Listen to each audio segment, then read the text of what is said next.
adopté. La 33, Jean-Luc Paulard. On y a fait tout à l'heure déjà référence dans les interventions de Madame, entre autres de Madame Margogne. Nous vous proposons, comme c'est l'habitude, pour ne pas dire la coutume, de procéder de passer des avenants avec les associations sur deux sujets. D'abord, c'est la régularisation sur ce qui s'est passé l'an passé. C'est tout à fait logique, puisque l'on tient compte de l'activité qui s'est réellement déroulée, qui a été mise en œuvre, et pour l'année en cours, des subventions complémentaires s'agissant de projets ou, comme il s'agit pour l'Office des retraités de Brest, des subventions complémentaires qui leur permettent justement de s'inscrire, comme on l'a abordé tout à l'heure, dans le dispositif qui est en cours donc d'optimisation de l'organisation et de la mutualisation de certains outils. Cette délibération fait l'objet d'un avis favorable à la majorité. Merci. Les demandes de parole. Oui, Monsieur Hervé. Oui, une petite explication de vote pour les raisons présentées tout à l'heure à l'occasion de la délibération 14. Nous nous abstiendrons de cette délibération. Très bien. Pas d'autres demandes de parole. Donc on adopte. Qui est contre? Personne qui s'abstient. RPB-BA, Madame Le Gouet, qui est favorable. C'est adopté. La 34, Gaëlle Abidi. Oui, il s'agit de vous proposer l'approbation du renouvellement de la convention de coopération entre la ville de Brest et la Bibliothèque publique d'information du centre Georges Pompidou pour les années 2016 à 2018. Alors cette coopération existe depuis 2006 entre les deux bibliothèques. Il s'agit, donc une nouvelle convention a été discutée et il s'agit surtout d'intégrer les évolutions à venir, notamment l'arrivée de la médiathèque des Capucins, d'inscrire aussi la bibliothèque des Capucins obtenant le label bibliothèque de référence numérique et de poursuivre au niveau national encore la coopération dans le secteur de la mer, puisque nous avons aussi dans ce réseau ce label. Voilà, donc il s'agit de vous proposer l'approbation pour les années 16, 17, 18 de cette coopération. Très bien, merci. Unanimité. Unanimité. Qui souhaite intervenir? Personne. Donc on adopte. Qui est contre? Personne. Qui s'abstient? Personne. Qui est favorable? C'est adopté à l'unanimité. La 35. Oui, monsieur le maire, donc la 35 porte sur la demande de subvention auprès de l'État pour l'ouverture dominicale de la médiathèque des Capucins. Vous le savez, depuis le début du projet de grande médiathèque des Capucins, la question de l'ouverture au dimanche de la médiathèque a été posée. Nous sommes aujourd'hui en situation de proposer l'organisation. Donc une organisation qui a été adoptée en avril dernier lors du comité technique de la collectivité et qui porte donc sur l'ouverture de 40 dimanches par an, environ, de septembre à juin, qui repose sur la mobilisation par roulement de l'ensemble à la fois des agents du réseau des médiathèques, sur la base d'heures supplémentaires bonifiées telles que le prévoit la loi, et d'autre part sur le recours à des vacataires rémunérés. Voilà, donc cette décision de la collectivité s'inscrit dans le dernier rapport de la sénatrice Sylvie Robert qui a abouti à de nouvelles aides de l'État au travers de la DGD. Donc on vous propose d'aller chercher ces aides pour cette ouverture dominicale. Merci. Est-ce qu'il y a des questions? Oui, Madame Margogne et Madame Perron. Monsieur le maire, mes chers collègues, cette délibération porte sur le projet d'ouverture le dimanche de la future médiathèque des Capucins, quelle que soit l'appellation qui lui sera attribuée in fine. La question de l'ouverture de certains établissements et donc du travail du dimanche est une vraie question. On nous avance, avec raison, que d'autres équipements municipaux sont déjà ouverts les dimanches, tels les piscines, mais il s'agit ici d'une nouveauté par rapport à ce qui se faisait auparavant. Mens sana in corpore sano, certes, ce qui est valable pour la santé du corps doit l'être aussi pour celle de l'esprit. Mais où fixer le curseur entre réponse justifiée à un besoin de la population et déontologie du travail? Vous avez répondu qu'il n'y avait aucune opposition formelle de la part des agents sur ce travail dominical. Fort bien. Mais c'est aussi ce qu'affirment les dirigeants des magasins qui souhaitent ouvrir le dimanche. Donc, nager, oui. Lire, oui. Alors, pourquoi pas demain, par exemple, aller déposer, disons, un permis de construire en hôtel de la communauté. Lire, oui. Encore, Je oui. suis présent très souvent le dimanche. Je vous remercie, j'y songerai quand j'aurai une formalité à faire. Comme tout le monde, je travaille beaucoup la semaine.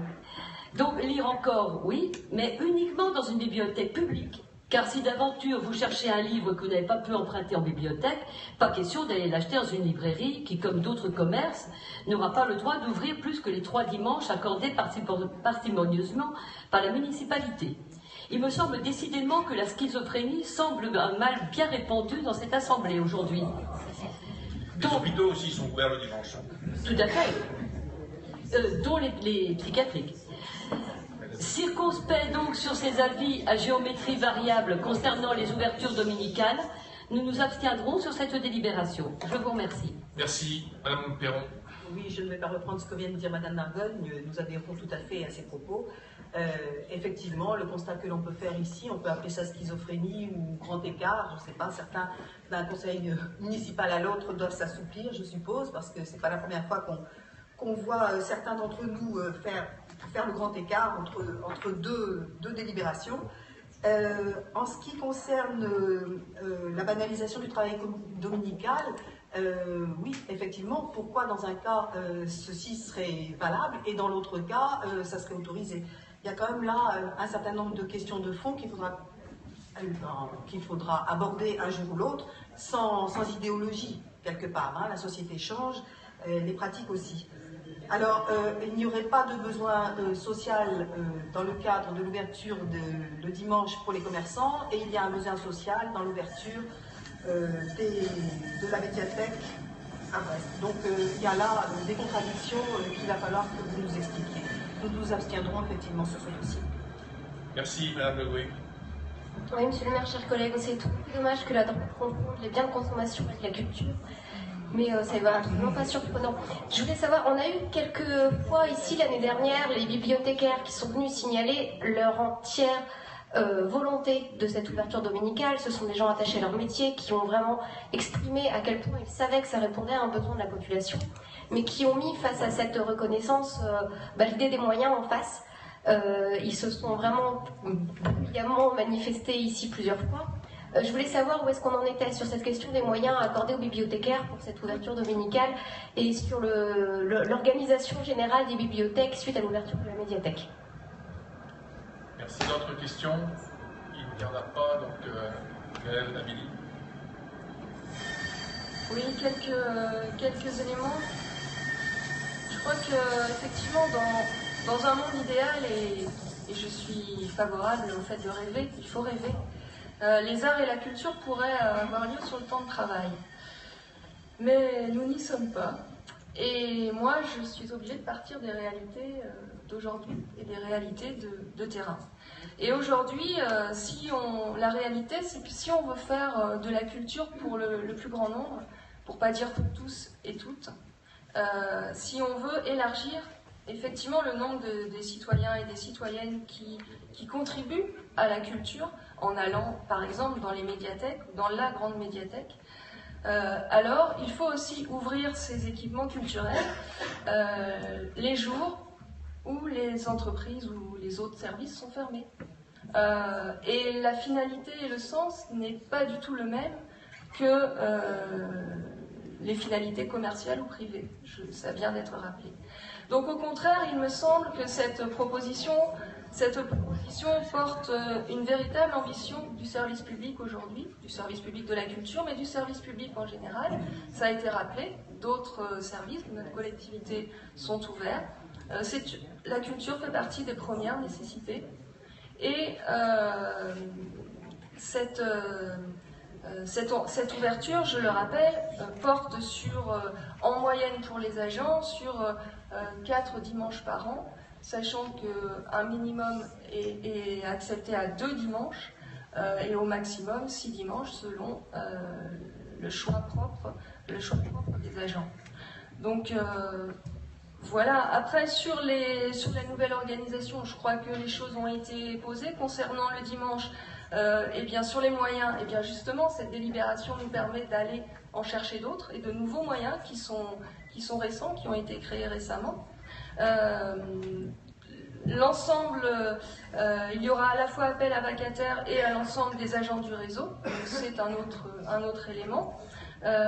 Les heures travaillées pourront être récupérées et faire l'objet de récupération ou de rémunération, là aussi au choix des agents.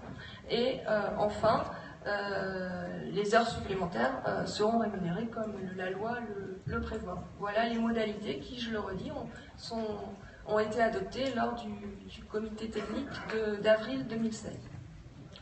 Ok. Au demeurant, le parallèle fait entre le commerce et notamment les grandes surfaces et le service public ne vaut absolument pas. Et pour ceux qui ont participé, d'ailleurs Jean-Luc Pollard en fait partie, aux réunions de concertation avec les grandes surfaces sur l'ouverture du dimanche, elles ne sont pas du tout demandeurs d'ouvrir 52, même pas 12. Hein, non, voilà, donc ce parallèle ne vaut pas. Donc vous pourrez aller le dimanche à la grande médiathèque dont on choisira le nom tout à l'heure, et je dis même que vous pourrez y aller en téléphérique.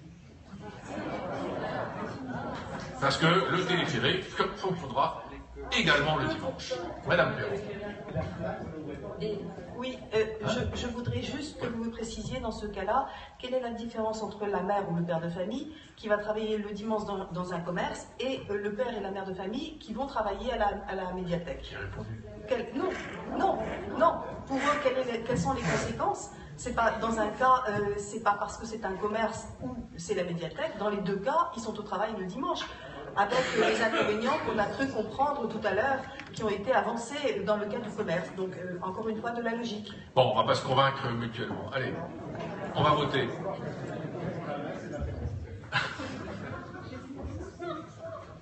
Il ne faut pas écouter ce qu'il a dit, hein, c'est pas bien. Alors, on passe au vote, pardon. Qui est contre l'adoption de cette délibération? Personne. Qui s'abstient? RPBBA. Qui est favorable? La délibération est adoptée. Gaël Amélie pour la suivante. Oui, il s'agit ici de la Cinémathèque régionale de Bretagne. On vous propose l'approbation d'un projet d'avenant financier pour 2016 entre la ville et l'association Cinémathèque régionale de Bretagne. Alors, le projet d'avenant porte essentiellement sur de l'investissement, puisque l'association a sollicité les financeurs publics pour permettre de procéder au remplacement d'une partie de son matériel de stockage informatique et de réaliser des travaux d'aménagement nécessaires à l'installation de ce nouveau matériel. Il est donc proposé de lui verser une subvention de 8 000 € pour l'année 2016. Je voudrais en profiter peut-être pour faire un point sur la situation de l'association, puisque nous avons eu régulièrement ces derniers mois à en parler et à revenir et à soutenir fortement la pérennité et l'existence de la Cinémathèque. Je dois dire qu'aujourd'hui, tous les indicateurs sont très très rassurants. Je vous avoue que je suis moi-même étonnée. Il y a une vraie dynamique en termes de nous allons, lors du prochain d'ailleurs conseil municipal, vous proposer une nouvelle convention de partenariat, non plus celle que vous avez connue depuis 3 ans, annuelle, qui était répétée justement le temps de permettre à l'association de s'en sortir. Là, c'est avec un vrai nouveau projet et sur la base d'un vrai projet et d'un assainissement intéressant des financements. Donc, nous sommes, c'est le cas aujourd'hui, sollicités encore pour consolider cette situation, mais très vite, à partir de l'année prochaine, les finances seront assainies et totalement autonome entre guillemets sur la suite des événements. La situation aussi donc le projet, on commence à reparler de la Cinémathèque. On a vu à l'occasion des 30 ans, ces dernières semaines, il y a eu un certain nombre d'initiatives dans le cadre de Ville d'Arrêt d'Histoire et dans le cadre des Journées du patrimoine aussi. Et la situation des salariés actuels au sein de la médiathèque, ce qui me revient, c'est que le climat est fortement apaisé et serein. Et je crois qu'il conviendrait que nous allions tous dans ce sens pour assainir, apaiser et continuer à regagner de la sérénité, tout un chacun dans nos responsabilités. Merci. Merci, Madame Le Gouic. Je suis intervenue tout au long de l'année plusieurs fois pour rappeler que la Cinémathèque était poursuivie, avait perdu au prud'homme une première fois pour harcèlement moral, vient à nouveau d'être condamnée de façon assez lourde pour les prud'hommes face à une ancienne salariée. L'association a pourtant connu des hausses de subventions tout à fait étonnantes, alors qu'on a passé là encore notre conseil à parler de restrictions budgétaires. La Cinémathèque, elle, fait partie des heureux qui ont eu moins 4% sur les subventions, mais plus 10 000 euros de subventions exceptionnelles pour l'année 2016. Là, on a encore 8 000 euros de subventions à leur verser. Pourtant, leur bilan 2015 n'est pas si mauvais, puisque le résultat net comptable est de 146 481,80 euros. Donc, on n'est pas face à une association qui est en déficit ou en grande difficulté et qui, malgré son comportement, son refus systématique pendant des années de travailler avec les salariés qui exprimaient leur souffrance, continue de recevoir des subventions. C'est tout à fait étonnant. Madame Bourbigo. Merci, Monsieur le maire, chers collègues. Vous nous soumettez ce soir deux délibérations qui ont trait au cinéma. Il s'agit tout d'abord de l'avenant financier pour 2016 entre la ville de Brest et la Cinémathèque de Bretagne, puis du projet de convention financière avec le cinéma Les Studios pour les années 2016 et 2017. Nous ne pourrions qu'y voir une volonté de soutien à la mémoire cinématographique de la Bretagne et au cinéma art et essai. Si dans le même temps, nous n'assistions pas à des opérations totalement contraires à la diversité de l'offre cinématographique à Brest, par des manœuvres visant à organiser la chronique d'une mort annoncée du cinéma indépendant sur Brest. J'y reviendrai dans quelques instants. Y a-t-il une vision claire et construite, basée sur une réflexion en faveur du cinéma à Brest, ou votre politique n'est-elle faite qu'au coup par coup? Sur la Cinémathèque, nous avons soutenu de façon constante la Cinémathèque de Bretagne à un moment où celle-ci connaissait de grandes difficultés. Cette structure participe au récollement de notre mémoire contemporaine audiovisuelle et cinématographique en Bretagne. Si notre soutien à la Cinémathèque est acquis, il doit s'accompagner d'une expertise fine de l'activité, des moyens mobilisés, des perspectives de développement. Le subventionnement n'est pas une rente destinée à financer des opérations que nous ne maîtriserions pas. Vous comprendrez qu'il nous faut avoir une visibilité plus large sur les engagements contractuels et nous assurer toujours que nous ne finançons pas des opérations que la trésorerie propre de l'établissement pourrait assurer. En l'occurrence, nous nous abstiendrons sur la délibération 36. Sur les studios, vous nous proposez de soutenir la politique d'enrichissement offerte depuis des années par l'équipe des studios. Nous acquiesçons à cette proposition de subvention de 60 000 euros, mais que de contradictions. En effet, dans le même temps, dans le cadre de l'aménagement du plateau des Capucins, vous envisagez d'accroître l'offre cinématographique sur notre agglomération brestoise par l'implantation d'un nouveau multiplex doté de 7 salles, lesquelles viendraient s'ajouter au parc existant de 32 salles sur la métropole. Le montage de l'opération est singulièrement biaisé puisqu'au travers de la création de leur SPL, les Ateliers des Capucins, en janvier 2016, dont le capital est détenu à 100% par la ville et la métropole, vous êtes présents sur l'ensemble des opérations de programmation, de réalisation immobilière, de valorisation et commercialisation des espaces. Vous êtes d'une certaine manière jugé partie. Ce dossier a donc fait l'objet d'une présentation en CDAC le 8 juillet dernier, votée bien entendu par les élus de la métropole et du département. Pourtant, l'offre cinématographique sur la métropole est largement pourvue, tant en nombre de salles qu'en qualité d'accueil du public. Les données objectives liées à la baisse de la démographie montrent également qu'il n'existe pas de marché pour cette salle supplémentaire.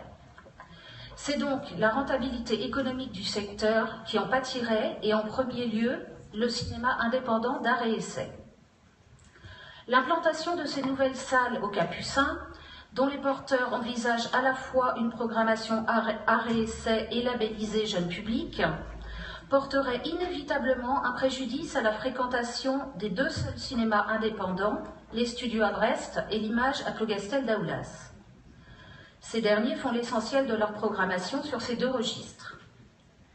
Les chiffres de 2015 montrent clairement que sur ces segments, les studios accueillent 45% de la fréquentation métropolitaine et le Liberté déjà 48%.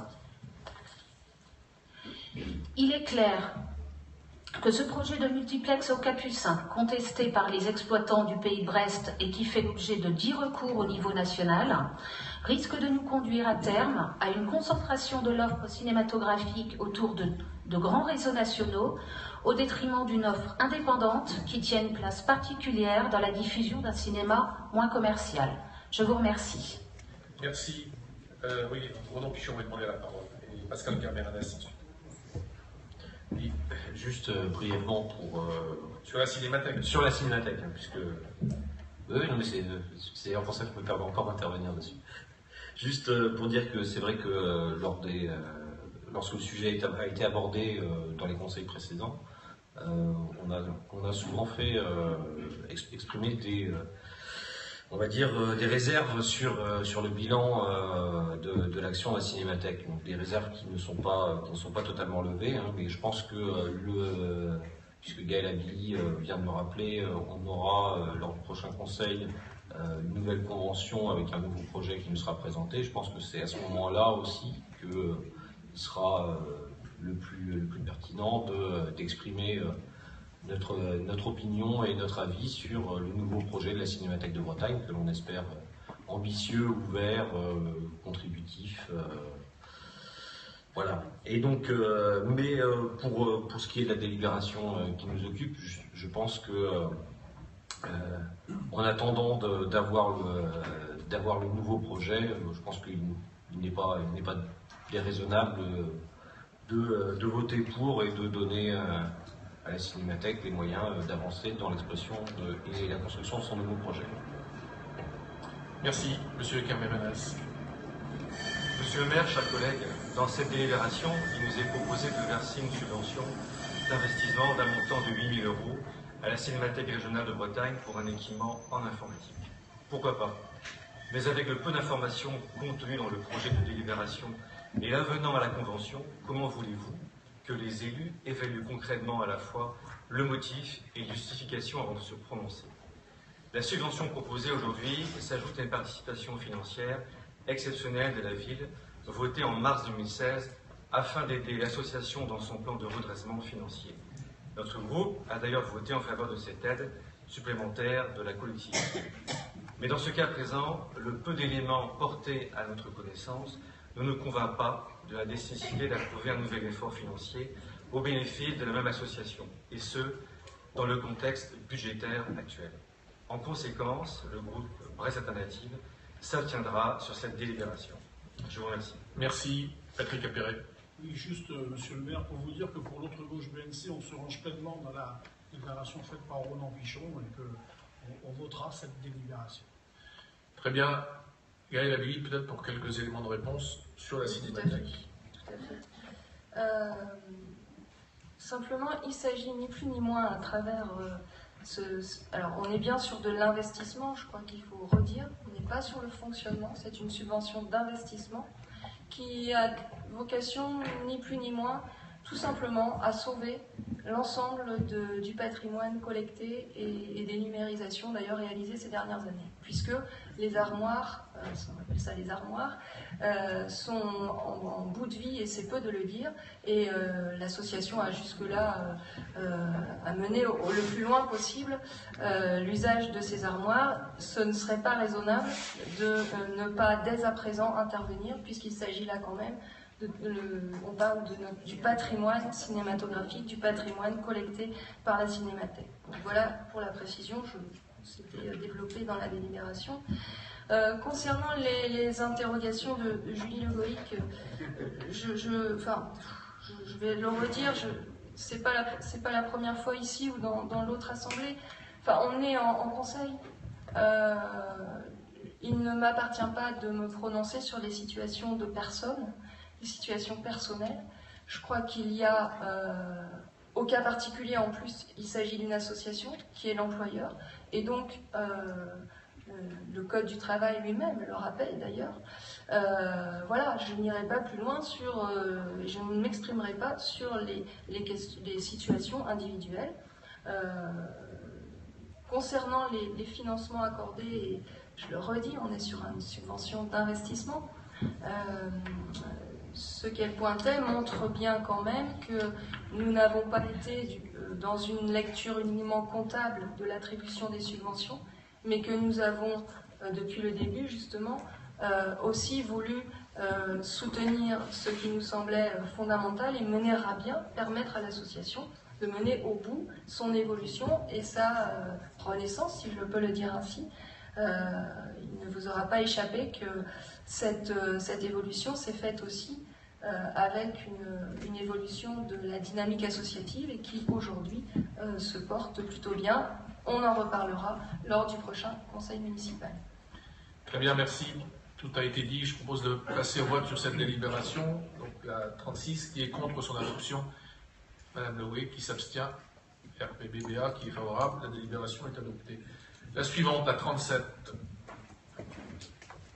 Alors, la 37 concerne l'approbation d'un projet de convention entre la ville et la salle Les Feux de la Rampe, autrement dit le cinéma, les studios.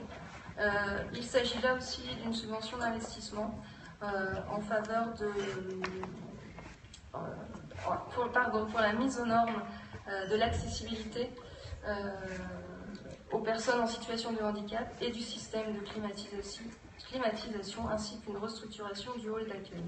Alors la collectivité est sollicitée dans le cadre là aussi des possibilités données par la loi et nous proposons d'intervenir à hauteur de 60 000 € pour cet aménagement et mise aux normes du cinéma. Voilà. Merci.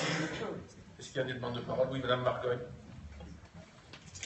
Monsieur le maire, mes chers collègues, cette délibération concerne le cinéma d'art et essai, les studios situés dans le quartier du Haut-Jaurès. Ce cinéma a récemment saisi la Commission nationale d'aménagement cinématographique ainsi que 9 autres établissements, craignant à juste titre une concurrence accrue dans leur secteur qui menacerait leur existence. Nous partageons complètement cette crainte. En commission, M. Savicki s'est engagé formellement à ce que le futur établissement des Capucins ne vienne en aucun cas empiéter sur ce qui fait l'originalité et tout l'intérêt des studios. Non, il s'est engagé, il a dit qu'il n'y aurait pas. Il s'est engagé. À savoir la diffusion des films d'art et essai. Il nous a réaffirmé le soutien de l'équipe municipale à cet établissement, qui joue un rôle culturel essentiel dans notre ville, en particulier envers les scolaires. Soutien qui doit se traduire ici par une subvention destinée à aider les studios pour le financement de divers travaux importants, dont l'accessibilité envers les personnes en situation de handicap. Nous en prenons acte. Et puisqu'il s'agit ici de verser une subvention, c'est pour montrer notre soutien envers les studios que nous voterons en faveur de cette délibération. Cependant, nous resterons très vigilants sur l'avenir de ce cinéma, comme sur celui de tout le quartier du Haut-Jaurès, qui craint avec quelques raisons de se retrouver la victime collatérale de la volonté municipale de remplir ces capucins qu'il faut bien justifier, de même que le téléphérique qui y conduira. Je vous remercie. Merci. D'autres demandes de parole? Des éléments de réponse? Oui, Yann Guéval. Monsieur le maire, chers collègues, si vous me permettez, je vais prendre quelques minutes pour revenir un peu sur l'historique et puis la réalité de ce projet sur lequel il y a quand même quelques approximations qui semblent circuler. Déjà, le projet sur les Capucins. Oui, sur le projet de cinéma sur les Capucins, oui, effectivement, pas sur l'histoire de la mise aux normes des studios. Le projet de cinéma aux Capucins a commencé à émerger suite à une sollicitation de la propriétaire du Celtic qui souhaitait ouvrir un multiplex en périphérie. C'est à ce moment-là que le service et les élus concernés on réfléchit au positionnement de ce cinéma aux Capucins. Parce que vous savez tous ici que les élus du Pays de Brest sont très attentifs à conserver et même à développer les flux en centre-ville et puis dans les différentes centralités du Pays de Brest. Et c'est pour ça d'ailleurs que le SCOT interdit l'implantation de cinéma en périphérie, ce qui fait que notre spot est une spécificité française sur ce domaine-là. C'est vraiment une volonté forte de tous les élus du Pays de Brest. Et logiquement, en fait, à partir du moment où il y avait une proposition de créer un multiplex en périphérie, on a travaillé sur l'implantation d'un multiplex en centre-ville. Ça tombait assez bien, puisqu'il s'agissait, puisque nous avons effectivement des espaces libres au Capucin. Donc on a lancé un premier appel d'offres pour un multiplex de 12 salles. Cet appel d'offres a été emporté par la société Majestic, c'est-à-dire ceux qui exploitent aujourd'hui le cinéma Liberté.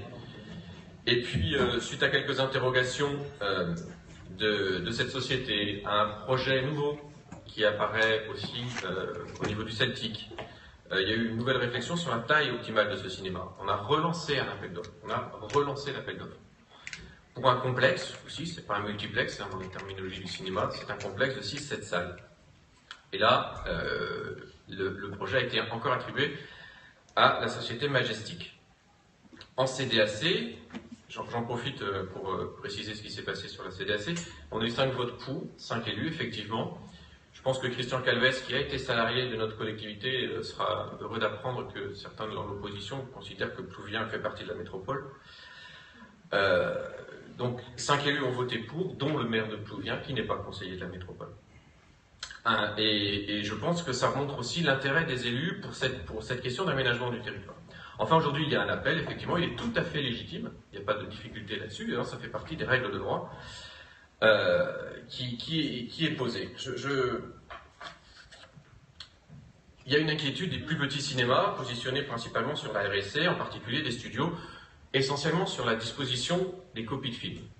Donc c'est vraiment quelque chose de compliqué. Mais je veux dire que la délibération qu'on présente aujourd'hui montre, s'il en est besoin, tout l'intérêt que la ville de Brest porte à ce cinéma d'art et essai, et singulièrement au cinéma Les Studios, à sa programmation donc qui est originale. On peut ajouter d'ailleurs à la subvention que nous allons voter,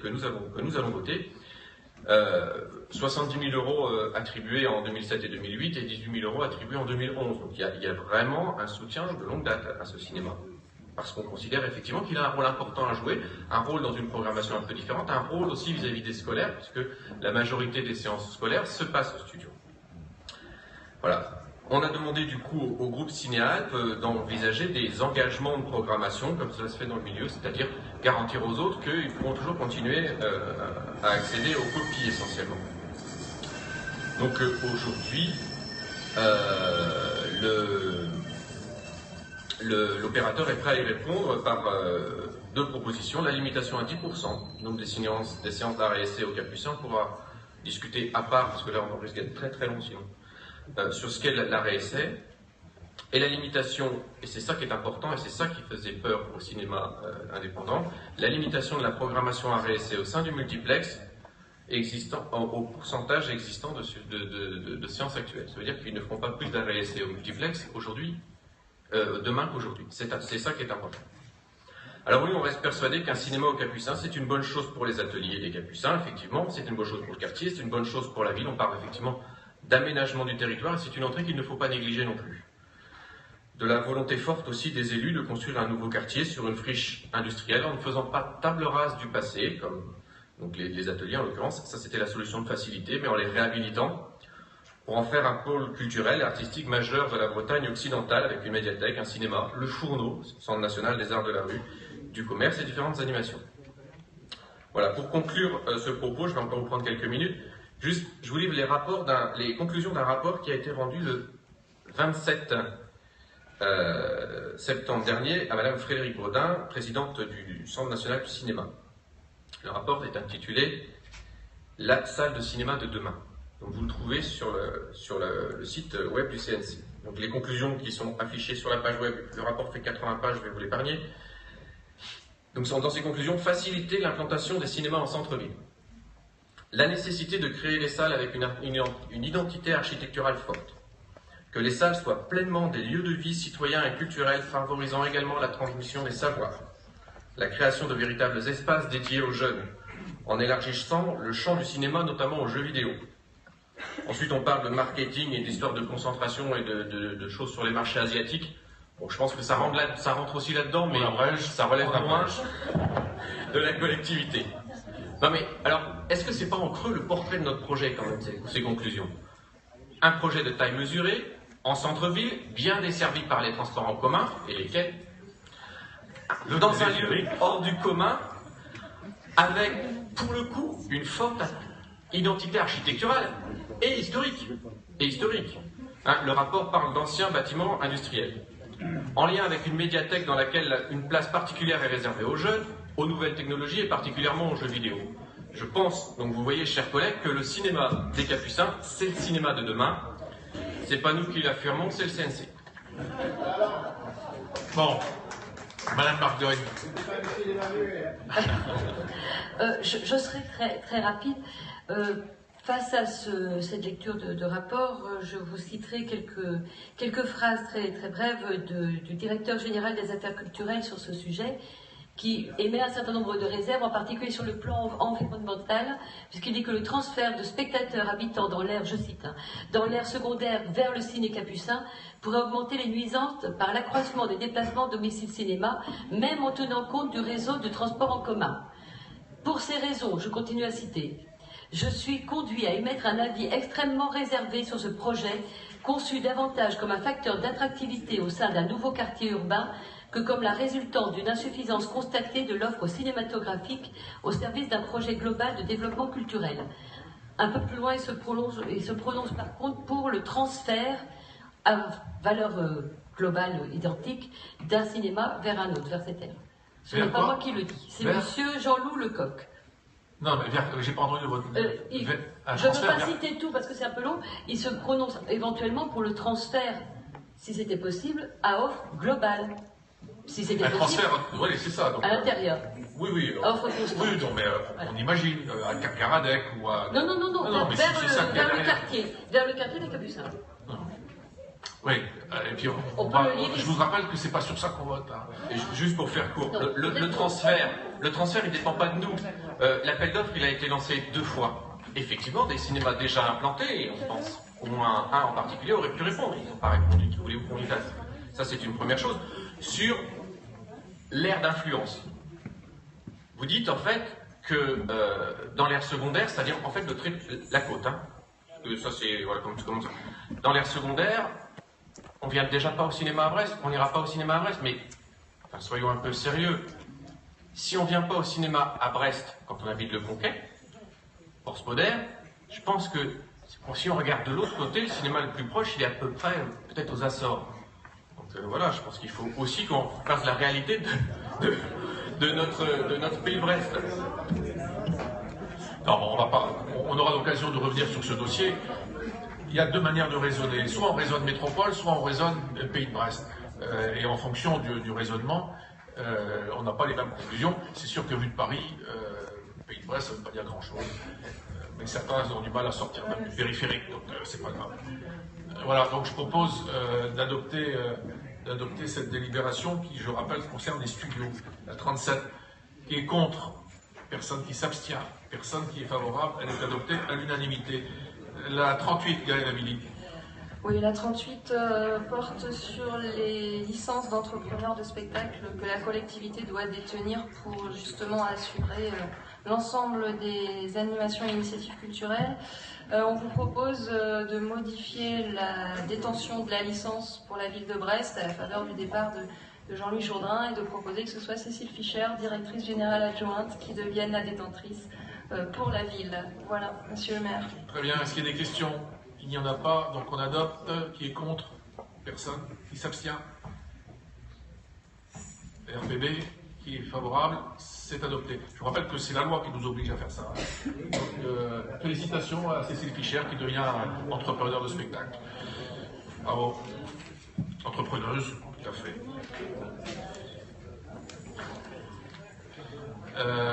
La 39, Gaëlle Amélie. Oui.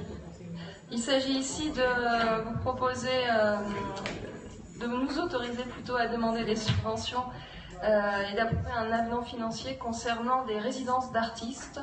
Depuis quelques années, nous avons obtenu des financements justement de la DRAC pour des résidences d'artistes. Ça a été le cas l'an dernier à l'école Vauban avec Erwan Assé et en lien avec le MAC Orlan. Et ici, pour l'année qui vient, on vous propose de renouveler les propositions et on vous propose 3 résidences d'artistes, une avec Pénard Jazz, une avec le Quartz et la compagnie Wayo. La DRAC contribue à hauteur de 5 000 € et la collectivité au même montant. Voilà, monsieur le maire, unanimité. Très bien, merci. Oui, avec le micro si possible, madame, bonsoir. Mais je lis ça très vite parce que je n'avais pas regardé cette délibération de façon approfondie, donc je l'avoue, parce que je vois que les résidences, c'est le danseur, le plasticien et le vidéaste. Moi j'aimerais bien que, mais je sais que Gaël est sensible à ça, il n'y a pas de souci là-dessus, mais voilà, le Quartz a proposé avec des plasticiens, vidéastes, etc. Donc j'aimerais bien que ça soit un peu plus mélangé de temps en temps. On voit aussi que les créatrices existent. Merci. Très bien. Bien, pas d'autres remarques.